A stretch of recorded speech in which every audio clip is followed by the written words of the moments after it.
Now, lifeadministration.com presents the Life Administration Podcast. Here are your hosts, Leslie Loftus and Ryan Taylor. Hello, everybody, and welcome to the Life Administration Podcast. This is episode 11. We've crossed the threshold. We're past 10. It's a real thing. In the double digits We're now. doing it. It's amazing. We're super excited. Today, we're going to be covering basic closets. Yes, So, Leslie, first let me ask you, how are you doing? I am doing just fine. A little vexed with we've had to do multiple takes, and here come the dogs. It's Again, literally, I told episode you- 11 is going to be Attack of the Dogs. Yes. So everybody just prepare, because for some reason, Ro the Wolfhound has to be up here today and is not content to go to sleep over on the other side. And if you watch the Right. if you watch the video podcast and you see the size of this dog, I mean, she can disrupt anything she wants at any time. Literally, she could just knock over every single light, every single camera. But she is like a little agile for a dog her she's size. quite good. She hasn't done any of that. No. She just keeps coming up and wanting me to go play, and so she's pulling on me. And when she can't get me, then she's knocking up Ryan's arm, like, Yeah. come on. And then she's knocking the mic. You know, we're just having one of those. I tried real hard last episode. You did. I You tried. did. It I was was like, I'm like, valiant. okay, mark for it. I'm Yeah. done. I'm done. Yeah. But she has laid down officially. laid We're down we're right ready to here. rock and roll. Okay, so now we've set the table. Basic closet. Here comes so Reagan up the stairs. I'm just ignoring it at this point. I'm powering through.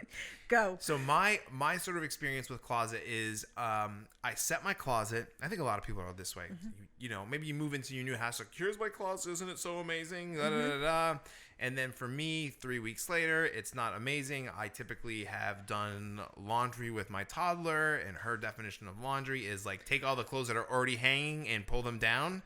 And then Doing any chores with the under 5 set makes them at least 3 times as long. It does. And less effective. Yeah. But it like just- at the same time, you it's like, want to train them. yeah, Absolutely. yeah. So it's Absolutely. like, It's part of just, you know. you got to do it. But nevertheless, it makes things more difficult. Right. And so the flip side of that is, again, and in the last episode that we tried to record, I threw my wife under the bus. I'm doing it again because I feel so bad. I'm like backing over. Beep, beep. So yesterday, she asked me to, hey, honey, I got this shirt. It needs to be, we call it fluffed, right? Whether that means if it's real bad, it means you got to take it upstairs. If it's not so bad, you can take it in the dryer, whatever. I looked at it, looked at the material. I'm throwing it in the dryer. I got better things to do. Boom, it goes in the dryer. And then before the cycle has finished, she comes out wearing new clothes. She goes, oh, look, I found this shirt. Da, da, da, da. And I was like, oh my goodness. Like, what a gigantic waste of time. At least I you love hadn't you to ironed death. it. Yeah. So I just moved on, and that was that. So the reality is I think we all need a little help with our closet because it's a time sink for us. If it takes you 15 to 20 minutes to get ready to pick out clothes, like that doesn't feel good, because that means that's 20 minutes every single day. That's hours over the course of a week, and there's a lot of things that you can do with that time. Absolutely. So with And that, so this is the typical life administration, the stuff that you need to have running well and efficiently in the background, because you don't want to make a big tempest in a teapot about your closet. It's not, it's where you store your clothes. But if it's not well organized and not efficient, well then, yeah, you can just blow too much time or also money. Because here, you spent all this money on these clothes, but now they're all wrinkled because they're just shoved in here. Or you spent all the money on money and you forgot it was there because they're hidden behind something. Time, money, just general stress and the feeling of, oh, I don't have anything to... right. Yeah, you want to get that organized and in the background so you can just do it. Let me hit you with this first. Okay. I have 2 sets of clothes. Well, I would say like 3 sets. I would say like I have my nice clothes that like I wear like to go teach, or if I'm going to go meet someone or whatever. Basically like what I'm wearing today. This is my sort of normal, like I'm going out to do something set of clothes. Then I have like my dress clothes. And then I have like my hopes and dreams clothes. And so what I mean by that is like the Hopes and dreams clothes are the clothes that if you lost 20 pounds, you could wear again? I mean, it's not 20 pounds. I mean, it's not a big dream. It's a little bitty dream, right? But no, like, so I sort of made this promise to myself that I was always going to wear a size 34 pant. Like if I ever get into 36, like I need to. Now you roll your eyes, but every pair of pants I own is 34 or less. So don't. Now granted, some sizes run a little bit different, but I'm rolling my eyes at the promise itself because it's just not very realistic. I mean, we have this idea that we're always going to stay the size that we were when we were 25. It's just not, and especially for women, if you try to say the size you were when you were 20, you look like a skeleton. Like it doesn't. No. There's some absolutely. famous fashion gal that I can't remember her name right now. I want to say one of the French ones who, decades ago was like, there comes a time in a woman's life when she has to choose between her face and the wrinkles and her butt. Right. Because if you get too skinny, you just look drawn. Yeah. You don't look right. But you can't wear the size 2 or the size 0 anymore. Yeah. Essentially for me is like, I don't ever want to like, it's more of a health concern, but it's just a nice way for me to kind of wrap it more than anything else. Like I like that number. Going back to our life plan episode, this is one of those times that you got too specific. Absolutely love that. Okay, I want to make sure that I stay physically fit and all this, and that means that I want to stay in. Pause for the dogs to exit the room. Not sure why. Okay, there they go. It's been a mark for edit. No, let's go. We're good. Okay, good. So great that you've set a goal that you want to stay and using clothes size, so something more along the lines of I don't want to go up 2 sizes in a year or what.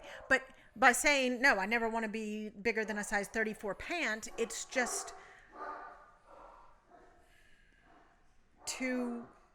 it's too specific because you have no idea what's going to come along in life. And also as you age, frankly, as part of a health thing, your body puts on some extra fuel, which we would call fat, in order to go through the rest of you and to fight off diseases and stuff that you have later on. Now, you don't want to become a beast. You don't want to put on a ton of weight. But the idea that you're not going to gain some weight as you age is, unless you're sick,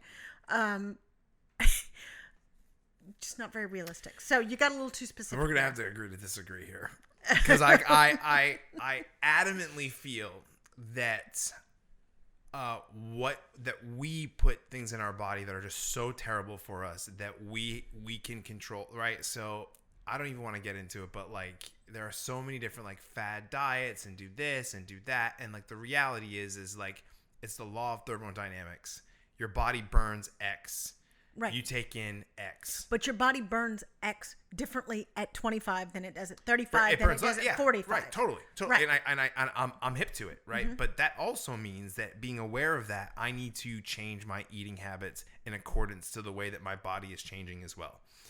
I digress. We're moving on because I'm going to get fired up about this one. My only objection is you tied it to a number. You tied it to a size of your pants. I'm sorry, I didn't hear you because I thought we were moving on. I thought it's like I have to get the last word because I'm a lawyer or something is what I got out of that. So basic closets. So segment 1, figuring out what you should wear. Please, let's talk about this. Needing a wardrobe that matches your life. Okay. There's a difference between if you are a school teacher, if you are a stay-at-home parent, if you are an art gallery director, if you are a lawyer or accountant. All of these things have different wardrobes or have different levels of style. If you are in the fashion industry, then you are going to need a much more diverse and fashion-forward wardrobe than you would need if you are a stay-at-home parent. Right? Those are kind of extremes. And then pay attention also to how, like you said, you have kind of 3 roles that you are in. You're like, so you need to have all of those things balanced out. So take a look at your life, both now and where you expect it to be in, say, 2 or 3 years. Let's say you're a college student. Okay. So you need to be, and you're in law school. Sorry, I know this one. As you start to interview for jobs, you're going to need suits. Pay attention to suits that will work in the most formal job environment so that you can start doing a little bit of investment dressing. So, you've got your student wardrobe, you've got your going to church wardrobe, which is a little bit nicer, and then you've got your building professional wardrobe. obviously, once you get out of school and then you're in the and you're wearing those suits most of the time, then you can start to pull back on the casual. So, pay attention to where you are in life, what you actually do, and then because one of my daughters is going through this right now, and she actually has quite an eye for fashion. But at school, they tend to wear, leggings and sweatshirts and stuff. So she has a closet full of stuff that's very cute outfits and that she's very good at mixing and matching and making. But she wears stuff like that maybe once a week at most. So it's kind of overkill. So I'm trying to get her to look, this is what you wear 90% of the time when you're going to school. So most of you need a few fun outfits like this. You want a few fun, no objection to that, but you got a closet full of it and you can't find. And so this is how people often get into the 80-20 rule, which you may have heard before. People wear 20% of their closet 80% of the time. Completely true. Part of that is they haven't balanced their wardrobe very well for their activities, what they do. So only part of their wardrobe works for what they actually do all the time. And another part of it is if you have a bunch of extra stuff that you don't actually, you can't see it. So now that gets to your wife situation of she didn't see the shirt that she came out wearing until she had been she finds it under something or behind something because she was doing something else while you were fluffing the sweater. Right. One of the things is you need to be able to basically see everything for that season. Now we're going to get into seasonal stuff because one of the quick tricks about closet organization, if you live in a seasonal area, is to rotate. So in July, unless you live in Australia, your cashmere sweaters don't need to be front and center. In November, December, your cashmere sweaters need to be one motion storage. We go back to now the general household management stuff we talked about of 1, 2, and 3 motion storage. The stuff that you use once a day, once a week needs 1 motion storage. Stuff that you use once a month, 2 motion storage. So again, your cashmere sweater doesn't need to be front and center in your closet in July. Yeah, I think it's important that you can set reminders around that. We talked about using Alexa and things like that. Precisely. And you need to don't get too crazy about it because I think either in between episodes or one of the episodes we had to scrap because the dogs were being crazy, you talked about your own closet management and you had a tagging system for... Yes. Okay. Yeah, tell your tagging system because we can get into this with your story. This is, again, maybe making it a little bit too specific, which clearly I have a problem with, according to you. But anyway, this one was too complicated. Yeah, no, this but one we'll was get way to that too in a complicated. So I would have outfit tags. So basically, like, I would have, this shirt goes with this pants, with these pants, and this belt. Mm-hmm. So that's outfit number 1. And then next to it, I would have another little circle tab separator in my closet that this is outfit 2. And it's the same shtick, right? And the same. And I had basically like 5 or 6 outfits that were like that. And for 2 weeks, it was awesome. Mm-hmm. But then you forget, or, hey, those pants really weren't that dirty. I only wore them to podcast, so I'm going to wear now those pants and I'm going to take this shirt. And so now all of a sudden I have 2 outfits that are broken, like in my system. And so I ended up sort of like limiting myself. And then, oh, by the way, toddler pulls it down.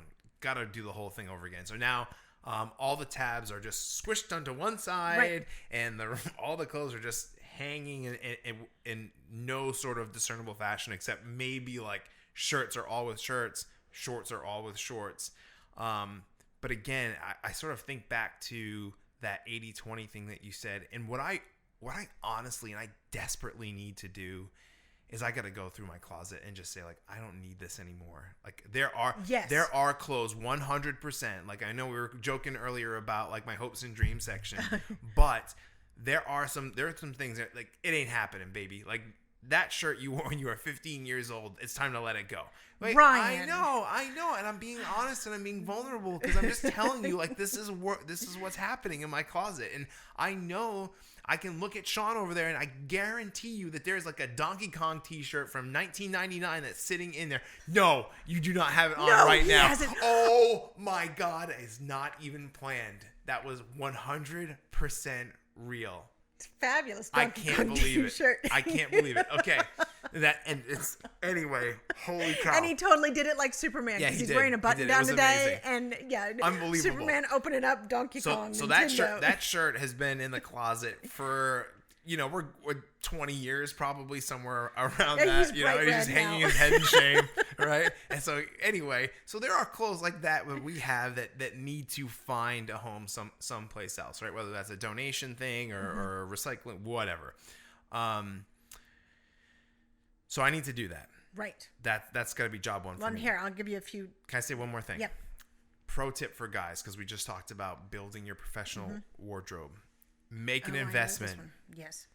Go get yourself a great sports coat. And have it tailored to fit you. It's an investment in yourself. It's going to change the way you look. It's going to change the way that you feel. And it is a versatile piece of clothing that you can use in both a professional environment and in a fun going out kind of way too. It's worth it. I know it costs a little bit, but it's worth every penny. Right. Please. Yep. Completely. Okay. So first of all, yes, you need to. We're going to say this a lot in life administration.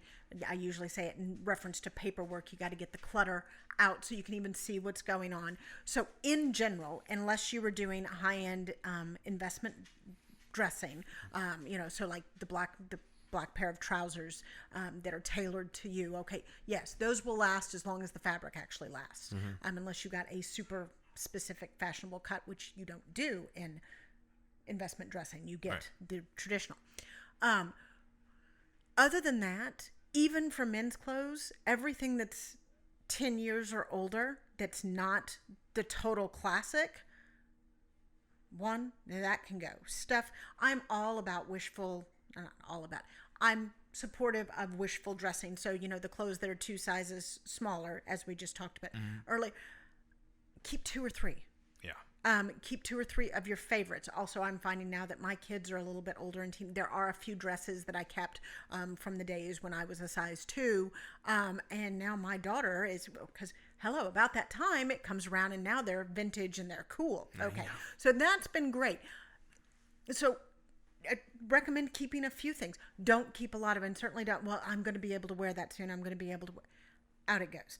And then, what it sounds like with your organization, it was just too complicated. It was too complicated in how it was put together. Because first of all, you have multiple things that will go with that pair of shorts or with that shirt. So it was too limiting. And it required at least, and you said this, it was coming up on your to-do list, clean out your closet, required maintenance at least once a week. Closet maintenance really should be nothing more than seasonal. Yeah. There should be you should have the seasonal switch out.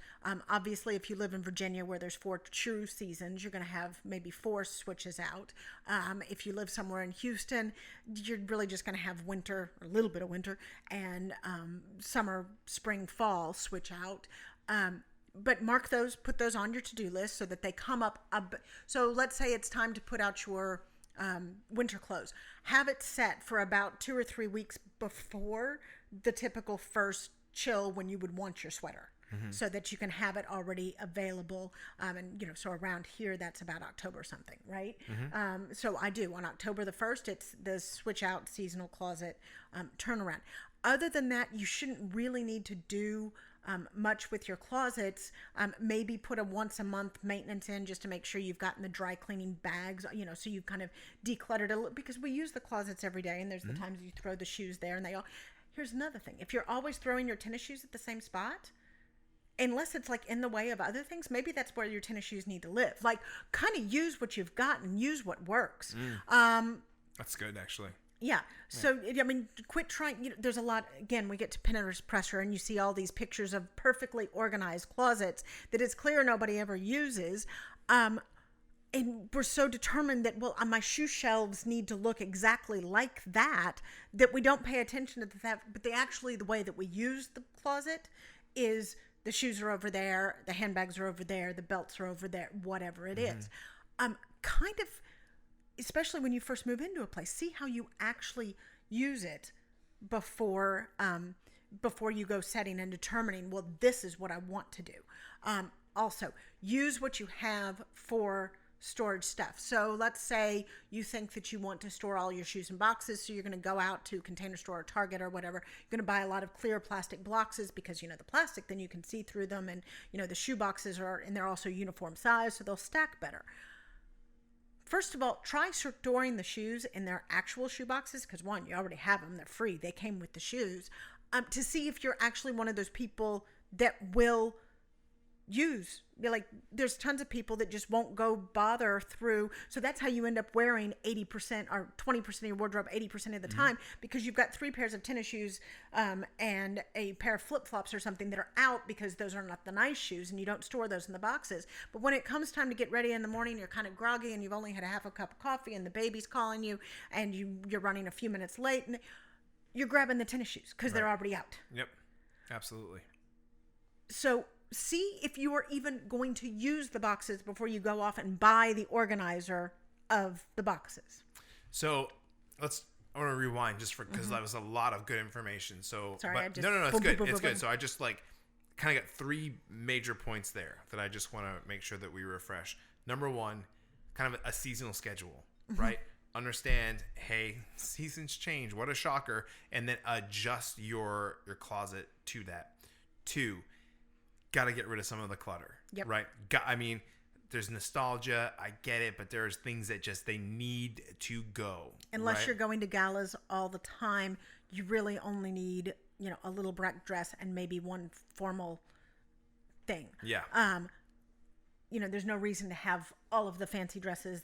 That's clutter now. Yep. Right. So as we sort of walk into organization, we have this idea of let's try to use the shoe boxes that they come use with. Do we really need to go get the organizer and use thing? The space the way it's actually comfortable. Because the organizer thing sometimes is more of, so the old adage in retail was like you put the best-selling things at eye level because like that's what people's eyes are drawn to and that they read left to right. And so things that go on a shelf to the left that are at eye level, those were the things that ultimately, that was a big money merchandising space, right? Your closet is no different.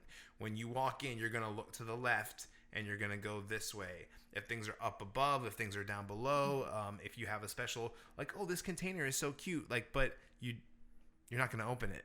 Right. So just like use some sense there. Make sure that you can see everything. I sort of think of like a freezer. When if you have a bunch of stuff in the freezer, and you open it up and you see like, oh look, there's some sweet lean cuisines there, but then there's something behind the lean cuisines that never gets seen. And when the lean cuisines are gone, you replace it with more lean cuisines, and that thing that was behind the lean cuisines, maybe there were some sweet corn dogs or something. You're feeling good that day, right? No, go ahead, come on. So my mother moves out of the house that she was in when Jim and I got married. And by the way, this is around our 15th wedding anniversary. And she comes over and she has a yellow Tupperware container. And she was very excited because she had forgotten, she hadn't been able to find that yellow Tupperware container for quite a while. It had the top to our wedding cake in it. Okay. Now the story is familiar. 15 years. 15 years behind the it happens. It happens. Yep. So, your closet's the kids thought it was hysterical. I know. My mom was happy to get her Tupperware back. It's like, that was so bizarre. It was completely bizarre, but you've been missing this Tupperware for 15 years. That she'd even forgotten about it, everything else. And then, but finally doing a big, I want to say it was during one of the power outages. So she needed to do a full freezer clean out. Yep. There it was. Oh, so good. With the wedding cake top. So making laundry, dry cleaning accessible, make like you're going to take your stuff out of your bags. Like you don't want any of that junk, right? You need to have a bit of a rhythm or, so Ryan and his wife are musicians and so they've started calling things cadences. And I love this. So you need a bit of a closet cadence. So there's so you have a day, not only do you have a laundry day, but you have a day that you take stuff or you have stuff picked up by the dry cleaner, depending. And, then a day that they deliver it back or you pick it up. But so like pick one, Tuesday and Friday, whatever. so that you can, so, and then dry cleaning goes in the same place all the time. So it's not a scramble, that morning of where is all the dry cleaning. There's a bin for the dry cleaning. There's a bin for the laundry. So you kind of have these rhythms that develop. And then when the dry cleaning comes in, it always goes into the same place so that you can strip the plastic and stuff off of it. Because plastic's great for dust covering, and if it's, say, the wool coat that you wear in the winter that you sent at the end of the winter to get dry cleaned, well, then by all means leave the plastic on it until the next season comes around. That's a great dust cover. If it's the sport jacket that you wear with tons of different things, take the plastic off. I mean, just because you can't see through it. You don't know what, again, back to, you need to be able to walk into your closet and kind of see what's there. That's the one I'm guilty you of. glance over, you skim over dry cleaning bags. Yep. And for me, like, I think of the sport coat that's sort of like, this is my sport coat that's nice and that's fitted. Has the plastic on it right now. Like, if you walked into my closet, it has it on right now because Convicted. and because it's like, well, I just want to keep it all. Dude, it's in your closet. It's gonna be fine. You know what I mean? And especially for a piece that you wear on a kind of regular basis. Right. Again, when we're talking about storing your wool coat over the summer, by all means protect it. The sport coat that you wear 2-3 times a month doesn't need to be stored under plastic. Yeah, absolutely. I think for this one, like, also, then you can take the hangers and then you can stick them in the bottom of your bin. Recycle them. Yeah. Send them back to, not recycle them, send them back to be reused by the dry cleaner. Yeah. Saves them money, saves landfills. We love it all. I would say, as we're kind of closing this out, I would say be cautious of Pinterest, be cautious of Instagram. You're going to see closets that look amazing. Absolutely. But the functionality of that closet probably isn't going to suit your lifestyle or your needs. Or it might be a closet of somebody who is at if they're a particularly fashiony person, it's their primary profession, so they are justified in spending a ton more time on the closet because it's not just life administration to them. It is how they present themselves. It is part of their job. Or maybe it's someone who can afford to have, valet type household staff. So there's 2 other people that manage the closet. Right. Closet management is a bit difficult. You want to get to the stage where if you were just a normal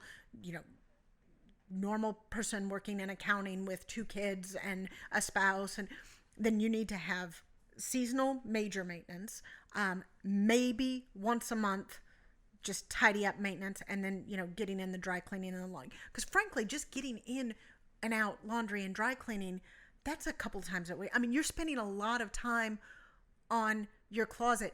Don't make it overcomplicated so that you have to spend hours a week, because it's not going to happen. And then your system's going to break down and then you're back to square one. Yep, absolutely. Actually, I think we can put a bow on it right there. Sweet.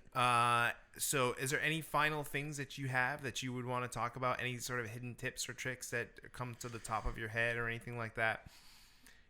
For me, socks is one that I think of. Okay. When you wash socks, put them inside of like a little bag, right? Like a knitted bag, not a knitted bag, but like one of those mesh bags. Yeah, mesh bag. That's what I'm looking for. There's tons cheap laundry bags that you can get at Walmart, Target, that sort of thing, and you can shove all of that stuff in there. And it's not too, because I've also seen systems where you safety pin them together. Yeah. Nobody's going to do that, No. especially once you have a kid and you have tiny baby socks. It's not But going to happen. stick on all the socks in a lingerie bag. They're called a lingerie bag. Oh, Yes. ooh la la. So sticking all of the tiny items in a lingerie bag, great way to kind of keep things corralled. And then I'm also a big believer. Again, I'm just on the socks thing because, like, for me, like, it's been such a struggle throughout my life. I mean, the joke has been like, I wear 2 different socks all the time because it was such a hassle for me until I figured this out. I put the bag in place, and then I got this, like, it's almost like little cloth shelf thing that kind of stacks upon itself, and then I just did like ankle socks, tube socks, dress socks, no-show socks, right? So now I have this foot, and this is my sock area, and I use it all depending on the situation. But I also never wash more than 4 pairs of socks at a time. Because if you do, you will lose them. You're gonna lose socks, and you're gonna be living a life that I live. So and it's not a good place to be. And no, I'm serious. Like, you know, I'm a music teacher, so sometimes I have to go into people's houses, and they like, there's a house, you take your shoes off before you even walk in, right? I can't be rolling in there with two different socks or having like a hole in one or something, like, you know. Back to the presentation thing we talked about in etiquette. Yes. Right. So for me, that's a part of my job, that my socks have to be on point, because a lot of people, when I walk into their house, they have you take your shoes off. Cool. All right. So that's important to me. If it's not important to you, disregard everything I just said. So that's my pro tip for socks. But that's also ties in with because that's an important thing for how you live and your own presentation. Right. It's one of those details, you know, it might not matter for other people, but there might be, you know what, this person really needs to worry about ties and pocket squares. Right. You know. Have a tie rack. But not a big one. A small one. Yeah, and not a complicated one. Right. Right, because if you have to do like 3 intricate moves in order to hang the tie rack, you're not. Pegs. Yeah, if you know, for the tie rack, I would say if you can't spin it with one rotation back to one motion management or one motion move, it's too big. Right. You're not wearing all those ties. I mean, I don't know. Like, Jim seems like Jim wears a lot of ties. Jim, right. And yes. Right, but he's got a system for his ties and absolutely. The whole thing. Anyway, all right, I digress. Any other pro tips for our wonderful I don't think so at the life moment. I'm sure administrators? that when we get some questions, I will have some other tips just come. Can we start calling like our podcast listeners like the life administrators? No. Okay. We cannot name our listeners. That got shot down pretty quick. I didn't think it was going to go that way. Anyway, guys, thank you so much for joining us for this episode. Hope you picked something up. Leslie, where can the folks find you?